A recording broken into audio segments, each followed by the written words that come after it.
노래 잘하는 사람 너무 많은 것 같아, 진짜. TV 보면 뭐, 그니까 지금 뭐 어르신 잘 모르겠지만 BTS라고, 전 세계에서 가장 유명한 가수들도 그렇고, 또 TV에 뭐, 이렇게 뭐, 진짜 잘하는 사람들이, 많죠.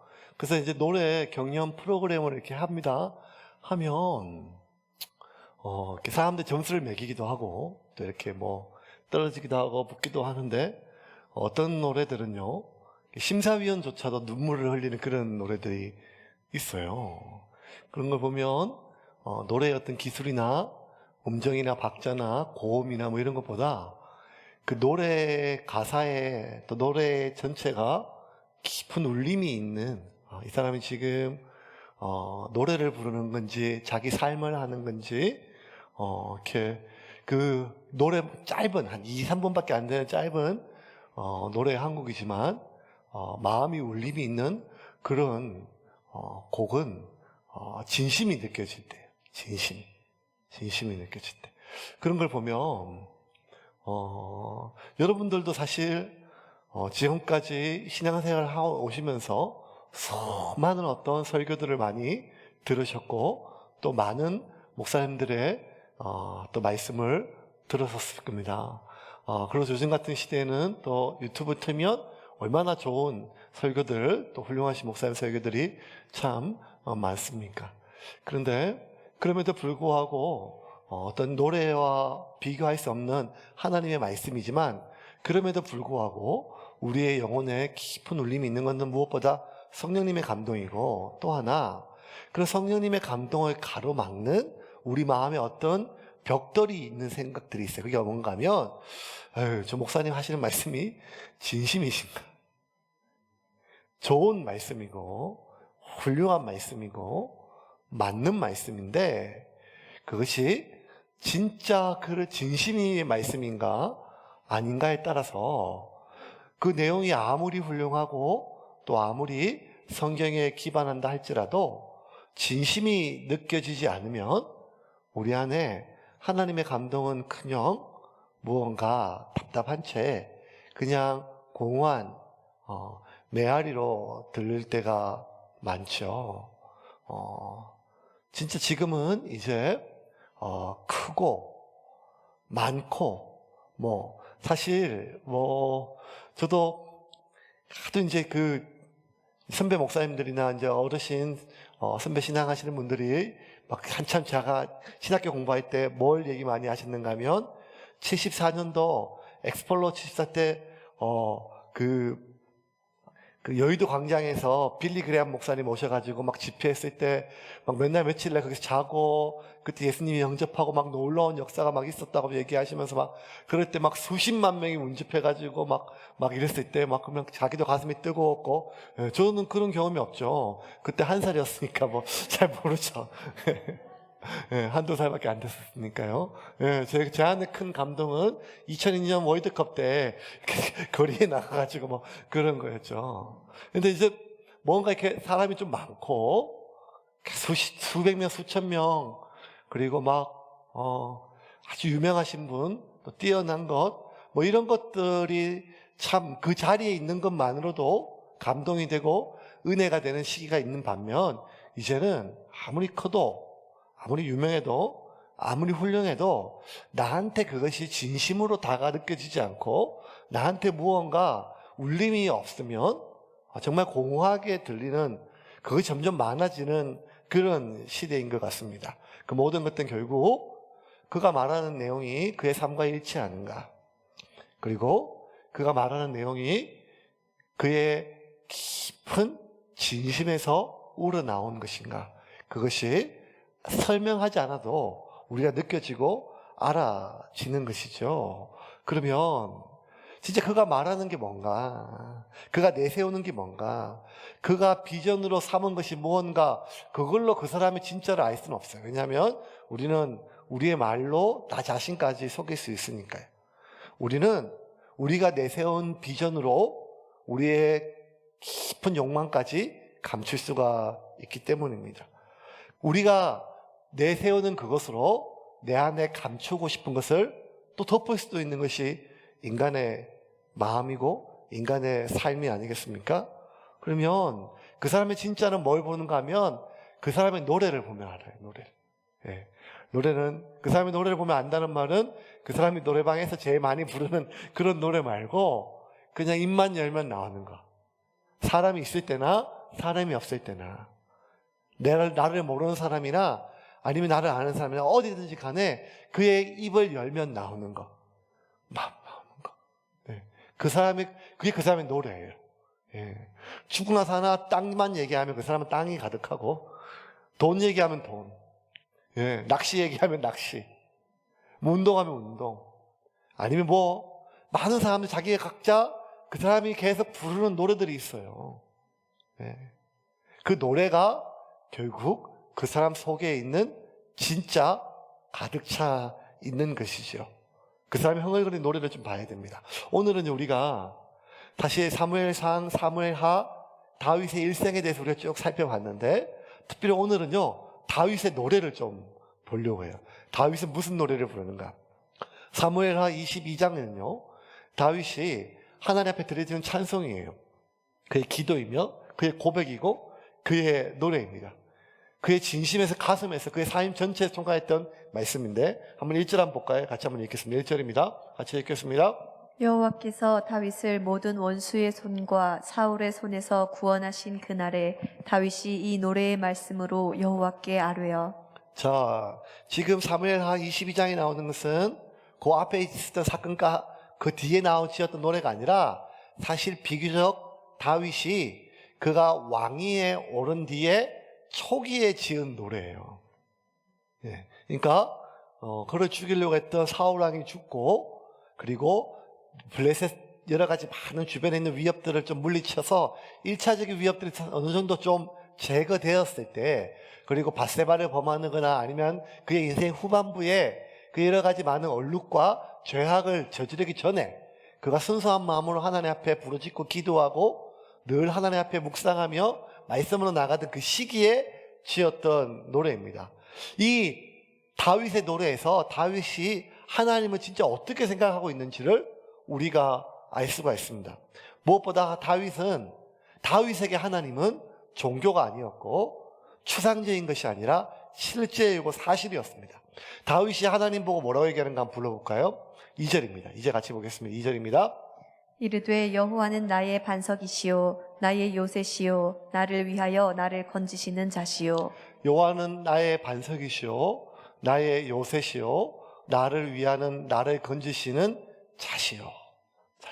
네. 그래서 여러분 전화번호에 그 사람을 어떻게 적어 놓는가 이름으로 적는 것도 있지만 이렇게 약간 뭐 직장 상사 잘못해서 적어 놨다가 나중에 뭐 어떻게 뜨면 곤란한 일을 적죠. 예. 예. 저희 교회 단톡방이 있잖아요. 단톡방에 이제 지금 있는데 이제 뭐 왔다 갔다 들어오는 사람이 있고 나가는 사람이 있고. 그래서 어제 갑자기 저희 집사람이 제 핸드폰을 꺼내 들면서 이 사람 누구야? 이 사람 누구야? 이제 자기도 모르는 사람이 있는 모양이에요. 그래가지고 이제 영어로 된 사람도 있고 하니까 내가 누구야 알려주는데 갑자기 저한테 물어요. 아, 영진이는 없네. 김영진이 이름이 없다고 이 단톡방에. 그래서 내가 있을걸? 그거 없대요. 그거 있잖아 했더니 보니까 제가 김영진 하지 않고 아들 이렇게 해놨어요. 예, 단톡방에 이제 저한테는 아들로 이렇게 뜨죠. 아들. 예. 그래서 김영진보다는 아들 이렇게 떴어요. 예. 그러니까 우리가 뭐 사랑하는 아내, 뭐 존귀한 남편, 뭐 이렇게까지 호칭하는 것이 있는 것처럼 다윗이 하나님을 어떻게 부를까요? 다윗이 하나님을 어떻게 노래를 불렀을까요? 한번 볼까요? 2절 아까 2절에 제가 그대로 읽을게요. 여호와는 나의 반석이요 나의 요새시요 나를 위하는 나를 건지시는 자시요. 그러니까 여호와 나의 반석이요 나의 요새요 나를 위하여 나를 건지시는 자시요 내가 피할 반석의 하나님이시요 나의 방패시요 나의 구원의 뿌리시요 높은 망대시요 그에게 피할 피난처시요 라고 하는 것들, 이거는요 단순히 어떤 추상적인 개념이 아니라 다윗의 삶 가운데 가장 필요한 언어였어요. 필요한 것들이었어요. 수많은 전투에서 다윗은 군인이었기 때문에 가장 필요한 것이 뭔가 하면 방패예요. 그가 피할 수 있는 요새고 산성이었었어요. 이 말은 추상적인 것이 아니라 가장 실제적이고 그리고 현실 속에 나와 함께 하신 하나님에 대한 은혜였던 것입니다. 우리가 하나님 할 때, 여러분 기도할 때 어떻게 해요? 제가 어릴 때 대표 기도하신 분들 보면 어릴 때 기억 속에 진짜 옛날에 장로님들 교회 권사님들 기도하실 때 하나님 아버지 하실 때 얼마나 장엄하게 기도하는지 몰라요. 하나님 거룩하신 하나님, 높으신 하나님, 천지 하시다가 가끔 제가 몇 번 얘기했잖아요. 너무 과하게 하셔가지고 어떤 권사님은 대자 대비하신 하나님 이렇게까지 얘기해요. 그런 거 보면 사실 그 마음에 나와 있는 아주 진심 어린 어떤 그런 마음도 있지만 또 하나는 뭔가 하면 너무 거룩하신 하나님, 높으신 하나님, 이렇게 많은 것들 속에는 무언가 추상적일 수가 있단 말이에요. 그런데 다윗에게 있어서 하나님 그런 추상적인 거나 종교적인 것이 아니라 실제적이었어요. 왜냐하면 오늘 본문에 나와 있는 바위, 산성, 요새, 나의 방패, 나의 갑옷, 피할 모든 것, 이 모든 것들은 다윗이 가장 힘들고 어려울 때 가장 필요한 대상이었었어요. 그리고 하나님이 그 필요한 모든 것들을 공급해 주시고 응답해 주셨을 뿐만 아니라 하나님 친히 나에게 방패가 되어주시고 요새가 되어주시고 반석이 되어주셨다는 말이에요. 특별히 3절에 하나님은 나의 반석이라고 이렇게 되는 3절 한번 볼까요? 3절 같이 한번 읽겠습니다. 내가 피할 나의 반석의 하나님이시요 나의 방패시요 나의 구원의 뿌리시요 나의 높은 망대시요 그에게 피할 나의 젖이요 나의 구원자시라 나를 폭력에서 구원하셨도다. 여기 보면 반석, 방패, 구원의 뿔, 높은 망대, 피할 나의 피난처, 구원자, 이 모든 게 뭔가 하면 이 단어 하나하나가요, 다윗과 하나님 사이에 사건이 있었어요. 사연이 있었어요. 기억이 있었어요. 그냥 막연한 어떤 수식어구가 아니라 단어 하나하나가 다 다윗의 일생에 하나님이 그에게 바위 되어주시고 방패 되어주시고 구원의 뿔 되어주신 그런 거예요. 그러니까 대표적으로 내가 피할 나의 반석이다. 반석이 있을 때 보통 바위란 뜻이요, 반석이란 뜻이 추르라거든요. 추르가 반석이란 뜻, 히브리어로. 근데 지금 다윗이 뭐라 쓰는가 하면 여기서 반석할 때 셀라흐라고 하는 단어 써서, 이건 일반적인 바위가 아니라 깎아지는 절벽, 아주 높은 바위. 그래서 이 깎아지는 절벽이 있으면 반대편에서 넘어올 수 없는 위험으로부터 나를 보호해주는 깎아지는 셀라흐, 이런 거예요. 그러니까 그 단순한 바위가 아니라 다윗의 실제적인 경험이라는 거예요. 사무엘상 24장에 보면요, 그 사무엘상 23장에 보면 다윗이 그 10광야에서 사울을 피해 도망갔을 때 그 광야에 거주하는 주민들이 다윗을 사울에게 팔아먹어요. 다윗이 목숨 걸고 그 광야에 있는 그 주민들을 구해줬음에도 불구하고 이 주민들이 이 목숨을 위태롭고 또 상을 바라기 위해서, 돈을 받기 위해서 사울에게 자기를 구해준 다윗을 팔아넘겨요. 그래서 이 사울이 군대를 데리고 이 십광야에 다윗이 숨어있는 그 바위까지 급하게 왔는 그 순간에 하나님께서 이 다윗을 건지시는 그 장면이 나와요. 한번 볼까요? 24절부터 28절까지 한번 보겠습니다. 같이 읽겠습니다. 그들이 일어나 사울보다 먼저 시브로 가니라. 다윗과 그의 사람들이 광야 남쪽 마온 광야 아라바에 있더니 사울과 그의 사람들이 찾으러 온 것을 어떤 사람이 다윗에게 아뢰매, 이에 다윗이 바위로 내려가 마온 황무지에 있더니 사울이 듣고 마온 황무지로 다윗을 따라가서는 사울이 산 이쪽으로 가매 다윗과 그의 사람들은 산 저쪽으로 가며 다윗이 사울을 두려워하여 급히 피하려 하였으니 이는 사울과 그의 사람들이 다윗과 그의 사람들을 애워싸고 잡으려 함이었더라. 전령이 사울에게 와서 이르되 급히 오소서, 블레셋 사람들이 땅을 침노하나이다. 자, 27절까지만 볼까요? 27절 볼까요? 사람들이 급히 싸가지고 사울 군대가 다윗을 죽이려고 왔어요. 이제 도망갈 데가 없어요. 포기돼요. 완전히 포위당했어요. 이때 사방에 우겨싸움을 당한다는 말이 이런 심정이에요. 점점 조여오고 있는 상황이에요. 근데 이 상황이 다윗이 얼마나 억울한 상황인가 하면 자기도 지금 사울에게 쫓겨당하는 상황인데 그 십광야에 있는 사람들이 어려움 당했다 해가지고 자기가 부하들의 반대를 무릅쓰고 그들을 도와주러 갔어요. 그래서 그들을 도와줘서 그들이 살아났어요. 목숨 걸고 다윗이 싸웠기 때문에.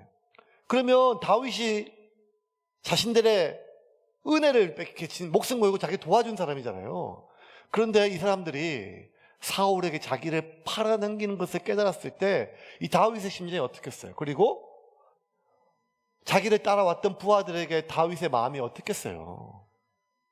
그러니까 결국 세상 살아갈 힘이 하나도 없는 거죠. 결국 야, 인간이 이런 거구나. 내가 이런 세상에 살아서 뭐하고 이런 사람들과 같이 나라를 세우는 게 뭐하러 의미가 있겠냐. 그냥 여기서 죽는 게 낫지 않겠어요? 이런 배신을 당하고 내가 믿었고 나의 모든 것을 내어줬는데 오히려 나를 죽이고 나를 팔아먹으려고 하는 것. 이런 세상에서 우리가 어떻게 살 수가 있겠어요? 그리고 정말 사방에서 이젠 도망갈 수 없을 정도로 이 사울의 군대가 점점 에워싸서 지금 포위망이 좁혀오고 있었어요.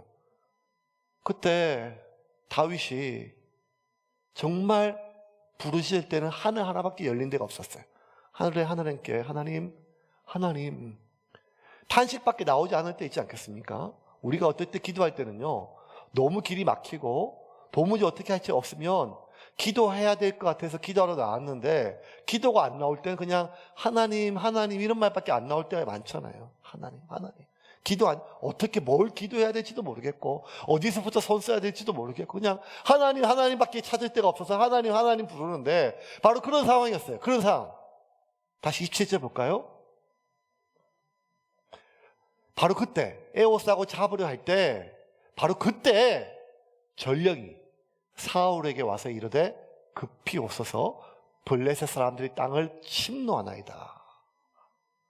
사울에게 이 이방의 오랑캐들이 블레셋에 쳐들어왔다는 소식을 듣고 사울이 어쩔 수 없이 군사를 다시 한양으로 예루살렘으로 돌려요. 28절 보겠습니다. 같이 읽겠습니다. 이에 사울이 다윗 뒤쪽 길을 그치고 돌아와 블레셋 사람들을 치러 갔으므로 그곳을 셀라하만노시라 칭하니라. 셀라하만누곳이란 말이 뭔가? 셀라하가 바위라 그랬죠. 깎아지는 절벽. 하만누곳이 뭔가면 이렇게 분리시키다 이런 뜻이에요. 그래서 셀라하만누곳은 어떤 뜻인가 하면 하나님이 나를 깎아지는 절벽으로 적들로부터 분리시켜 주셨다는 거예요. 분리시켜 주셨다. 그러니까 다윗이 지금 하나님 보고 하나님은 나의 셀라하, 깎아지는 절벽, 바위 이렇게 부른다는 건 뭔가 아닌가면 그의 인생 가운데 순간순간마다 하나님 나의 방패, 나의 산성, 나의 요새, 구원의 뿔 이렇게 하는 모든 순간순간 다윗의 인생 속에 다 그런 사건이 있었어요. 하나님 정말 나에게 산성이 되어주시고 요새가 되어주시고 방패가 되어주시고 바위가 되어주시고 모든 것을 차단시켜주는 보호막이 되어주시고 그런 순간순간들을 다윗이 어떻게 잊을 수가 있겠어요. 그러니까 하나님 생각하면 하나님은 뭐 거룩하시고 대자대바 이런 게 아니라 하나님 그때 내게 방패 되어주셨지. 그때 하나님 내게 산성 되어주시고 하나님이 내게 보호막 되어주셔서 그 모든 욕을 다 막아주시고 내가 당할 수치를 하나님 다 덮어주시고 하나님이 내게 방패 되어주셔서 나를 향한 수많은 눈빛과 공격들로부터 나를 보호해 주셨다는 거예요. 이런 것들이.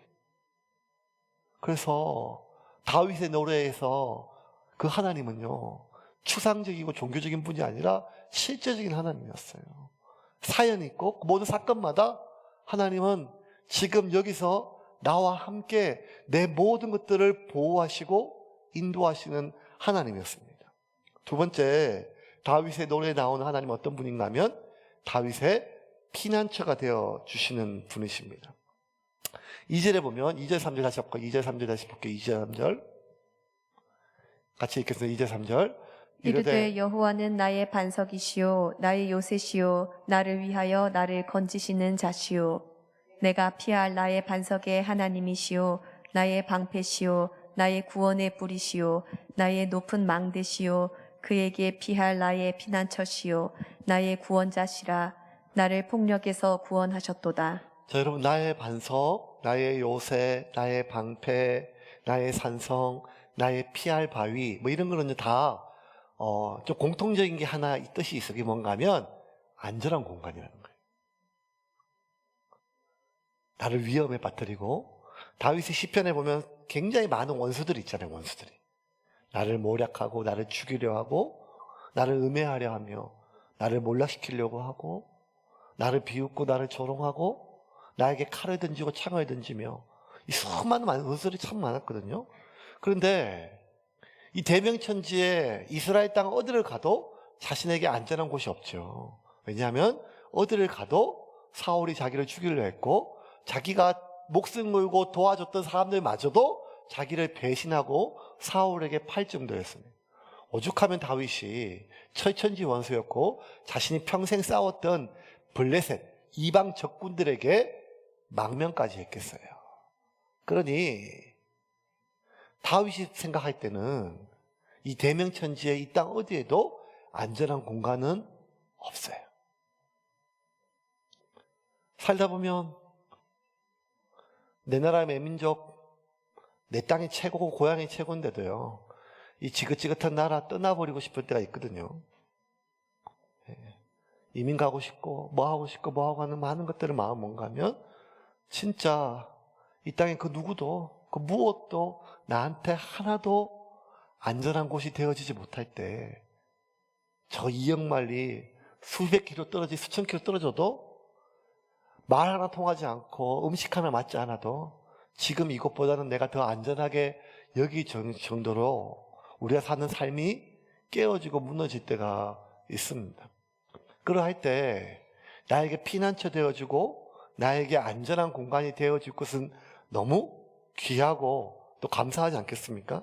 하나님이 다윗이 그렇게 정말 위험할 때마다 안전한 공간을 제공해 주셨어요. 안전한 공간 하나하나 피할 바위, 산성, 요새 그때마다 하나님께서 꼭 적세족소에 필요할 때마다 하나님께서 제공해 주셨어요. 다윗이 하나님께 간절히 부르짖을 때마다 하나님은 그 응답해 주시고 그에게 안전한 공간을 제공해 주셨습니다. 이런 것들은 우리가 여러분 인생 우리가 한번 돌아보세요. 지금 예. 진짜 사회는 없는 인생이 없는 것처럼 되돌아보면 그때를 그거 어떻게 넘겼는지 모를 순간들이 참 많잖아요. 아 여기까진 갑다. 여기까진 갑다. 이제는 끝이다라고 생각하는 순간인데 어느 순간이 되면 돌아보니까 벌써 그 시기를 지나고 또 지나고 또 지나고 또 지나고 여기까지 왔던 이 경험들을 봤을 때 하나님 모든 순간순간마다 우리에게 안전한 공간을 공급해 주시고 또 우리를 보호해 주신 경험들이 있습니다. 저도 21살 때부터 사역을 했기 때문에 25살에 결혼했거든요. 25살에 결혼을 했어요. 25살에 결혼했고 그리고 이제 26살 때부터 전임 사역을 했기 때문에 21살 때부터 이제 전사를 하고 26살 때부터 전임 사역을 했어요. 그러니까 20몇 년을 교회 전임 사역을 했기 때문에 교회 사택에만 있었고 교회에서 집 주시고 차 주시고 기름 대어 주시고 뭐 해 주시고 예. 그러니까 특별히 이제 안양에 있을 때는요 한 15년을 그 한 교회에 있으니까요 그 근처에 교인들이 한 1,500명 이제 출석하는 교회인데 근처가 이제 석수동 근처가 다 교인들이에요. 그래서 머리를 잘라도 목사님 그냥 가세요 이렇게 얘기하고 예. 식사를 해도 뭐 중국집을 가서 짜장면 하나 먹어도 목사님 그냥 가세요 이렇게 물론 노리고 간 것은 아닙니다. 제가 카드 들고 갔고 다 그렇죠. 예. 그러니까 뭐 그런 말 그대로 진짜 교회 그늘 아래 있었던 것 같아요.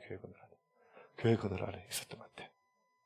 그렇게 하다가 이제 처음으로 교회를 사임하고 이제 교회에서 제공해주는 집을 떠나고 교회에서 제공해주는 모든 걸 떠나서 제주도에 내려갔을 때 제가 뭐에 제일 깜짝 놀랐는가 하면 한 15년 가까이 교회 주유카드로 기름을 넣다가 처음으로 제가 현금으로 기름을 넣어보니까 기름값이 얼마나 비싼지를 그때 처음 알았어요. 그러니까 세상 물정 하나도 모르고 설교했던 거죠. 교회 제가 있는 집에 보일러에 기름을 넣으면서도 뭐 이런 수많은 것들에 대해서 그때 하나씩 제가 깨달으면서 야 그동안 교회 그늘이 얼마나 컸나 하나님 은혜가 얼마나 컸었나 뭐 이렇게 속으로만 내가 힘들고 어려울 때 내가 진짜 이거 그만두고 내가 할 게 많은데 이렇게 생각했지만 막상 그 그늘을 벗어나고 보니까 제가 할 수 있는 게 하나도 없고 그동안 그 그늘 안에서 보호받았던 많은 것들이 이제는 내가 내 스스로 해야 될 때 너무나 당연하지만 그때 참 여러 가지 복잡한 마음이 들었어요. 그런데 그때마다 하나님께서 저에게 안전한 공간들을 허락해 주셨어요. 제주도에 있을 때는 감남원이라고 하는 좋은 어떤 공간을 허락해 주셔가지고, 예, 진짜 한 1년 동안 안전하게 하나님 좀 지켜주시고, 또 부산에 와서는 또 오산로 교회에서 하나님께서 정말 안전하게 보호해주시고, 또 거기 나와서 개척했을 때 아무것도 없었는데, 프라미스라고 하는 제가 공간을 주셔가지고, 거기서 또 몇몇 안 되는 청년들과 예배드리게 하시고, 또 신호동에 와서는 또 여기, 그때마다 하나님께서 얼마나 저에게 필요한 모든 것들을 공급해 주시는지, 제가 얼마 전에 남포동에 가서 프라미스랜드 교회 시작했던 곳을 봤거든요. 봤는데, 이제 한 4, 5년 전에 개척을 시작한 곳인데, 지금 보니까 좀 작게 느껴져요. 작게 느껴져요. 한 20, 30평 정도 되니까요. 작게 느껴지고, 예. 그러면서 어떤 마음이 드는가 하면 되게 포근하고 아늑하고 따뜻하게 느껴지는 그런 추억들이 있는 게 보면, 아, 하나님께서 그때 정말 아무것도 진짜 하나도 없었을 때, 당장 교회를 나오면, 월세방 하나 얻을 돈도 없이 나왔을 때, 이제는 교회는 그냥 어디서 살아야 되나 뭐 이런 걱정하고 있을 때, 하나님께서 그 공간을 제게 허락해 주시고, 몇 명의 청년들과 함께 예배드리게 하시고, 매주일 주일마다 하나님 앞에 감사하게 나갔던 많은 순간순간들을 돌아보면, 하나님은 이미 저에게 모든 필요한 것들 하나하나 제가 가장 두렵고 떨릴 때, 필요할 때마다 안전한 공간을 제공해 주시고 보호해 주셨다는 거예요. 제가 가장 두려울 때, 불안해할 때, 보장되어 있는 것이 하나도 없을 때. 근데 여러분, 다윗은요, 그냥 그 정도가 아니라 매 순간순간마다 목숨이 왔다 갔다 하는 순간이잖아요. 얼마나 두렵겠어요? 이방의 적국의 나라에 가서 망명했을 때 얼마나 자기가 창피하고 그 얼굴이 화끈거렸겠어요. 이방인들이 자기를 모욕하고 비방할 때마다 얼마나 수치스러웠겠어요. 그 수많은 두려움과 고통의 순간순간마다 하나님께서 다윗에게 안전한 공간을 제공해 주셨어요. 그런데 조금 더 다윗의 노래를 살펴보면 다윗이 지금 뭐라고 얘기하는가 하면, 하나님 그때마다 나에게 피난처를 공급해 주셨습니다. 안전한 공간을 공급해 주셨습니다. 보호해 주셨습니다. 이렇게 하지 않고 다윗이 나아가서 뭐라고 하면, 하나님이 나에게 피난처가 되셨습니다. 3절입니다. 3절 다시 한번 읽을게요. 3절입니다. 3절 말씀 제가 읽을게요. 내가 피할 나의 반석의 하나님이시오, 나의 방패시오, 나의 구원의 뿌리시오, 나의 높은 망대시오, 그에게 피할 나의 피난처시오, 나의 구원자이시라. 하나님은 나의 피난처가 되셨다는 거예요. 다윗이 생각할 때, 여러분 보세요. 하나님 나의 반석이시오, 나의 방패시오, 나의 요새시오, 나의 구원의 뿌리시오, 나의 피할 바위시오, 이렇게 다 하다가 다윗이 마지막에 뭐는가 하면, 하나님은 나의 무엇이오 이렇게 하지 않고 하나님은 나의 피난처가 되신다고 했어요. 이게 다윗의 말 그대로예요. 그 순간순간만 하나님 도와주세요, 하나님 도와주세요 할 때마다 하나님께서 그때마다 반석 주시고 요새 주시고 방패 주시고 피할 바위 주시고, 그 피할 바위에 반석에 요새에 숨다 보니까 어느 순간 그때마다 하나님께서 모든 것을 공급해 주시고, 다윗이 숨다 보니까 다윗 안에 어떤 마음이 생겼는가 하면, 하나님은 나를 보호해 주신다는 거예요. 내가 어떤 상황에 처해든지 간에, 어떤 공간에 있든지 간에, 어디에 있든지 간에 하나님은 나를 보호해 주신다는 확신이 생겼어요. 그때 다윗은 방패 뒤에, 산성 뒤에, 바위 뒤에 숨은 것이 아니라 하나님 뒤에 숨을 수가 있었고, 하나님 안에 숨을 수가 있었습니다. 여러분, 우리가 반복적으로 기도 응답을 받다 보면 우리가 이것도 주시고 저것도 주시고 이것도 봉급해 주시고 그때마다 하나님께서 응답하면 그것이 쌓이게 되면 우리 안에 어떤 마음이 생깁니까? 하나님 그분에 대한 신뢰가 생기지 않습니까? 하나님이 나를 지켜주시고 인도해 주시고 보호해 주신다는 거예요. 당장 뭐가 있든지 없든지 간에 뭐가 되든지 안 되든지 간에 하나님 그분이 나의 방패가 되시는 것을 경험했을 때 우리는 방패에 숨고 산성에 숨고 우리가 요새에 숨는 것이 아니라 하나님 그분께 숨을 수 있음을 믿으시기를 바랍니다. 그래서 30절에 다윗이 이렇게 고백합니다. 30절 같이 읽겠습니다. 같이 읽겠습니다. 내가 주를 의뢰하고 적진으로 달리며 내 하나님을 의지하고 성벽을 뛰어넘나이다. 자, 이 30절 같이 읽으면서 말씀 좀 정리하겠습니다. 내가 주를 의뢰하고 적진으로 달리며 내 하나님을 의지하고 성벽을 뛰어넘나이다. 다윗은 군인이었기 때문에 다윗이 언제 가장 두려움과 불안이 최고치에 이르는가 하면 전쟁터에 설 때예요. 그리고 그 전쟁터에서도 저 앞에 있는 골리앗과 블레셋과 여기 있는 이스라엘 진영 속에서 긴장감이 최고로 올라갔을 때 그때가 아니라 적진을 향해서 뛰어들 때예요. 말했다. 전쟁을 하면요 공성전이 있고 수성전이 있어요. 성에 있을 때 지키고 있는 성을 공격할 때는 전 세계 어느 나라든지 병법이 있는데 그 성을 수비하고 있는 군사의 3배의 숫자가 되지 않으면 공성전을 할 수가 없어요. 왜냐하면 3배, 4배가 돼도 지키고 있는 그 성을 함락시키기는 점점 쉽지 않다는 거예요. 그래서 적진에 뛰어드는 최선봉에서는 부대가 있고 그 선봉을 이끄는 장수가 있어요. 그래서 선봉에 선 부대에 선봉에 선 장수는 그 전투에서 그 전쟁에서 최고의 용감하다고 하는 명예를 얻어서 많은 군사들이 많은 장군들이 선봉에 서기를 원하지만 또 하나 선봉에 서는 거는 평생 한 번 서볼까 말까예요. 왜? 기회가 많이 주어져서가 아니라 그런 기회가 많이 없어서가 아니라 선봉에 서는 장군은 대부분이 그 전투에서 죽기 때문에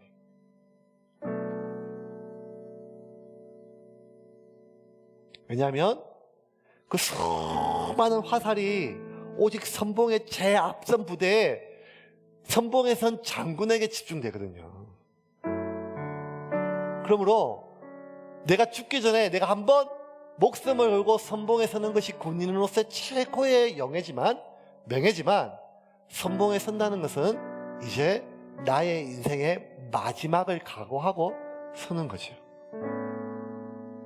그래서 선봉에 서는 장군은 평생에 한 번 설까 말까 기회는 거예요.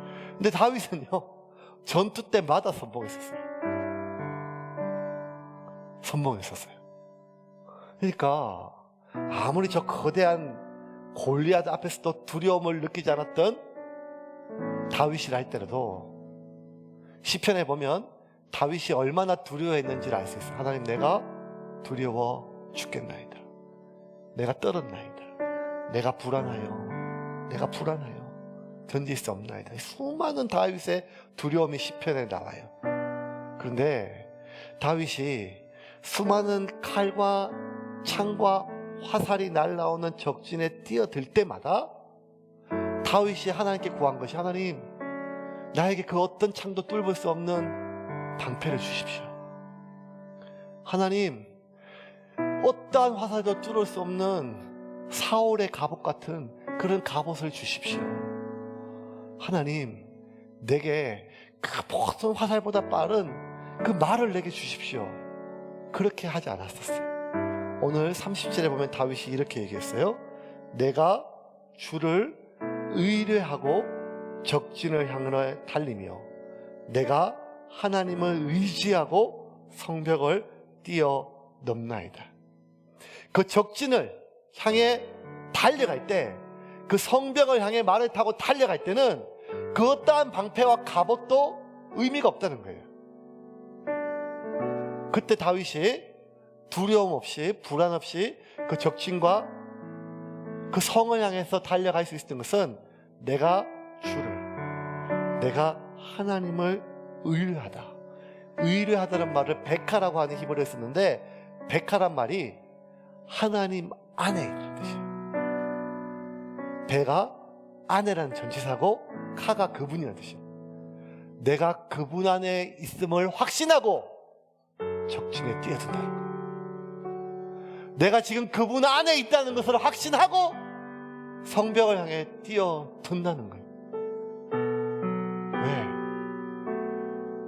다윗은 이제 그 어떠한 튼튼한 갑옷을 구하는 것이 아니라 지금 내 삶에 닥쳐온 이 위기를 해결할 수 있는 그 무엇, 그 누구, 그 어떤 도움이 필요한 것이 아니라 다윗이 이 시간 필요한 건 뭔가 하면 내가 지금 하나님 안에 있는가, 하나님이 지금 나와 함께 하시는가, 그거 하나면 내가 적진에 뛰어들 수 있다는 것입니다. 그리고 그렇게 백하, 내가 여호와 안에 있음을 확신하고, 내가 그분이 나와 함께 있음을 내가 확신하고 적진을 향해 뛰어들 때마다 수없는 화살 속에서도, 그 수많은 창들 속에서도 내가 죽임당하지 않고 살아나는 것을 경험하였습니다.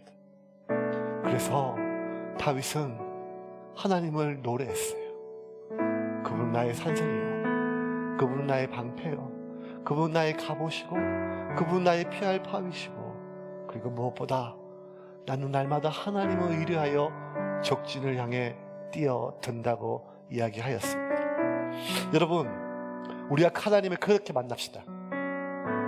그냥 높으신 하나님, 하늘에 계시고 난 땅에 있고,